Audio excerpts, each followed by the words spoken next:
Someday, your child will sit calmly through mealtime, but for now, it's fussy toddler versus whatever you've dished up.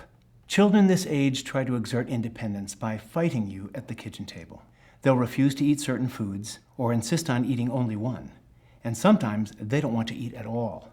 While you may want to demand an empty plate, you should actually back down. You've done your job by supplying your toddler with nutritious food. Her job is to decide how much to eat. By now, her body tells her when she's hungry and when she's not. If she eats less at one meal, she'll probably make up for it in another. If you force her to eat, she may lose the ability to sense when she's full, and that's a key contributor to childhood obesity. Also, don't bargain or bribe.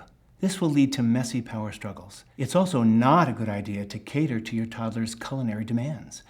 Making her a special bowl of spaghetti will only encourage picky eating. There are better ways to subtly encourage healthy eating habits.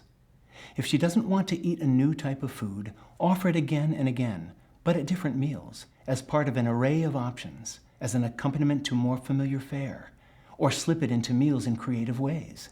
It takes time for a toddler to warm up to new foods. Eventually, she may try it out. Involve your child in food preparation.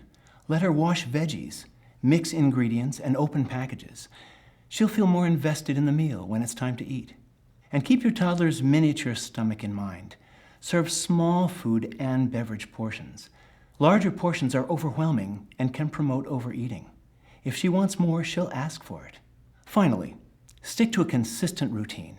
A toddler needs 3 meals a day with a couple snacks in between. And while you're eating together, make sure you're having healthy foods too. Toddlers learn by example.